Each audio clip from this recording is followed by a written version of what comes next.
I was 7 years older than Jack, 7.5 years older than him, so I was his big sister. He loved boating and fishing. My dad has a little fishing boat, so they'd go fishing all the time. He was always with his twin, Charlie. So they did everything together growing up. So one day my mom's looking for the boys. They were about maybe 2. And she went down to where their swing set was, where she figured they would be, and they were. They were in the right place, doing the wrong thing. And I'm washing my dishes, and I see these flames come up in the backyard. What? And I go running out there, and they had a fire going. And I mean, things like that just always kind of were the norm growing up with them. His passion, I think, above everything else was playing soccer, which he did since he was probably 3. And he played soccer up until high school for the varsity team, and travel soccer and club soccer. He was just kind of playing year-round. Because when we went to the dollar store, we had fun at the dollar store. Don't talk about that. Why? How is that not a good memory? He would give us like pump-up speeches and stuff in 7th and 8th grade before we played. Like, it just sort of weird for like for a player to be giving the speeches instead of the coach. Going into our freshman year, maybe for the season, he had like a strict diet, and I remember he like rewarded himself once with apple juice, cold apple juice. It was just a really strict diet. He was always very serious about the game.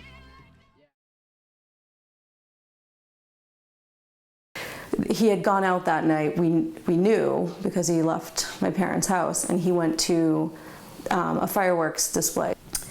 And he said goodbye to my parents as he left. Said, I'm going to Mashpee High School, meeting some friends there.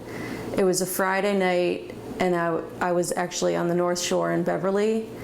I was in one of my best friend from college, her wedding, when Mike, who is now my husband, got a call from my mom. She had called Mike and told him that Jack had been in an accident.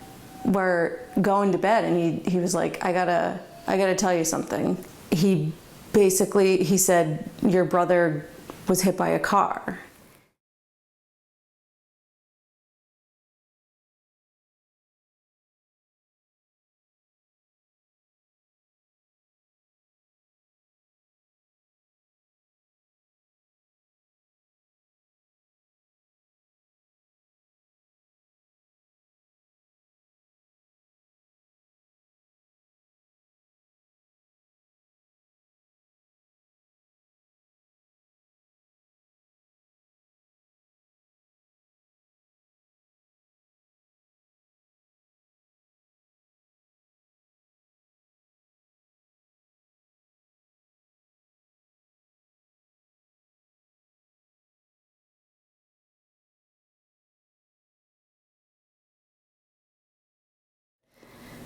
We didn't know where he'd been flown.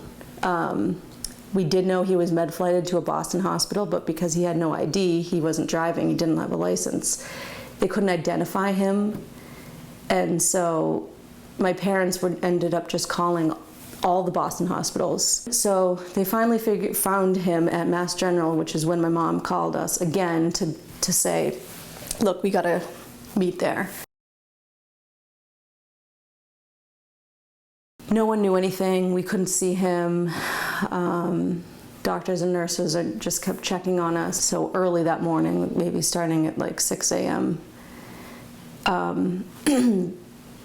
get taken into very small like conference rooms with neurologists, nurses, doctors, surgeons, anyone who was going to be dealing with Jack's case, and them trying to explain what was going on. All I was thinking, I'm like, okay, bottom line, is he gonna live? Is he gonna live? Is he gonna live? And that's all I kept thinking, and no one was telling us that, because they didn't know.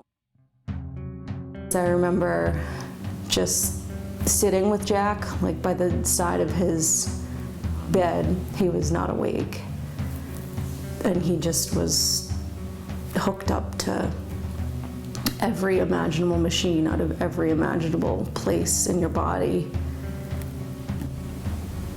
I had woke up at one point and my husband was holding his hand and he was on the floor just holding his hand and, kissing him and saying, "Wake up, Jack, wake up, wake up."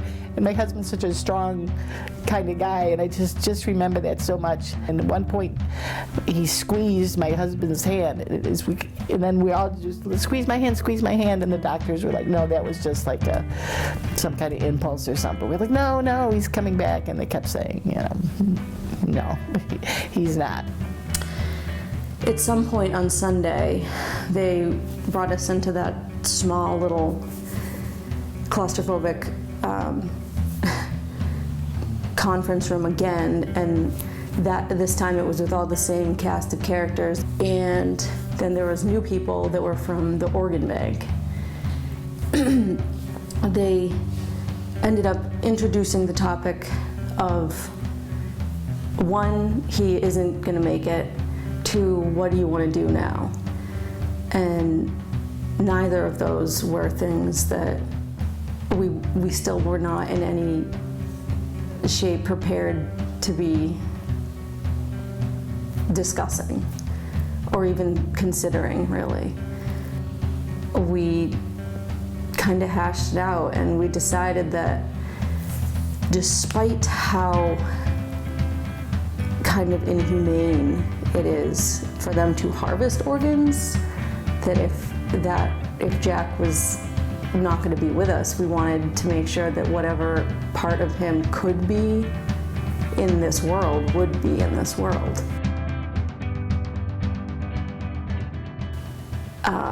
That morning, they were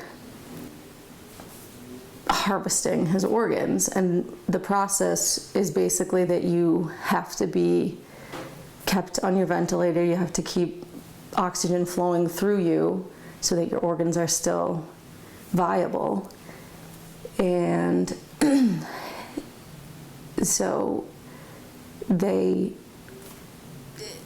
at some point, once they are ready to get your heart or to get your lungs, they cut that oxygen off to it.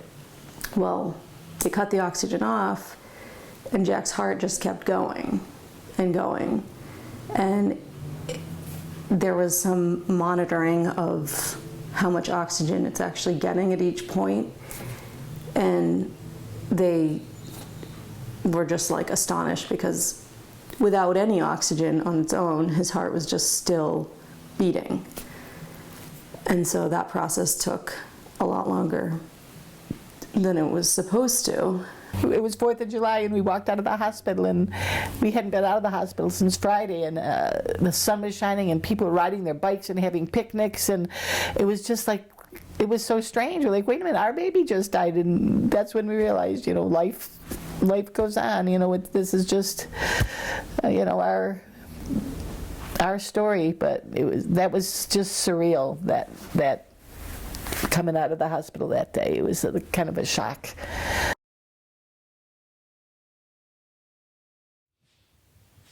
No, this was Jack's bed, his bedroom. I don't come in here very much. I don't come in here at all because it's just too painful. This is pretty much how it was when he left. He got his soccer shirt there, his most prized possession when he made varsity. That was just like his biggest, happiest day. He got his hand.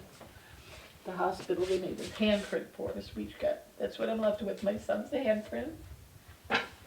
You have all these things and you find them, and you'll go through a drawer and he just shatters you all over again. You don't get over it. It just kind of numbs you, I guess.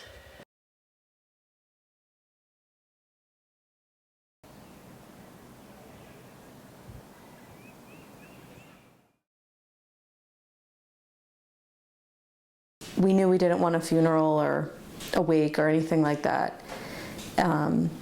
So there was specific people from the Falmouth Soccer Club that kind of grabbed the reins and just organized this big community like celebration down at Trotting Park Fields.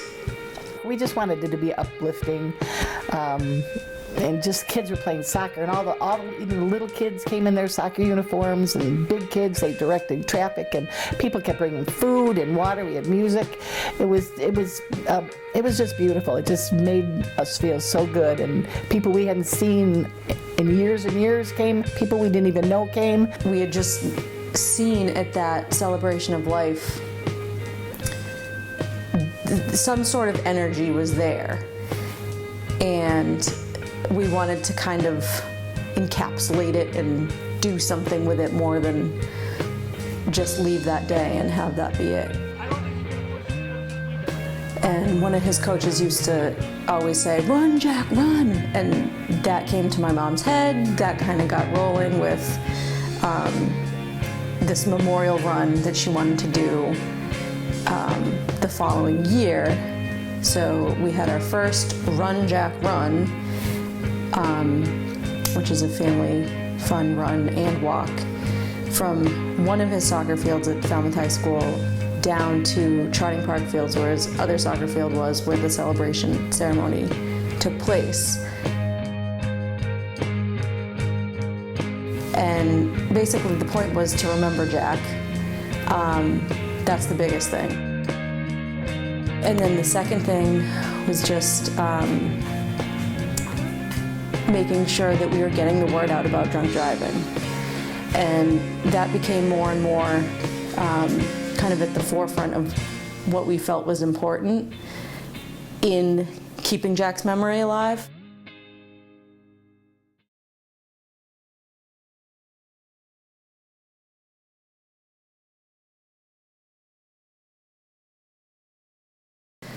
We come together, we meet regularly, and basically come up with ideas, programs, ways to get the message out about not drinking and driving, risky behaviors in general surrounding substance abuse. Another core piece of Jack's Pact is an actual book. Should I get the book? Not at this moment. Okay. The pact is two meanings, so it stands for Positive Alternatives for Community and Teens. That's kind of what we're trying to do. But PACT, pact, is also this promise that we are collecting signatures just all the time of people that are committing to not drink and drive or drug and drive. Knowing that the main audience for this film is probably going to be kids that are taking driver's ed classes, kids that are just starting to form their driving habits and taking on that huge responsibility of being somebody that's going to be behind the wheel of a car. As far as what your family's gone through, what do you think is the most important thing to say to them? Just don't drink and drive. It's not worth it. If you don't hurt you, you sure can hurt somebody else, and then you got to live with that too.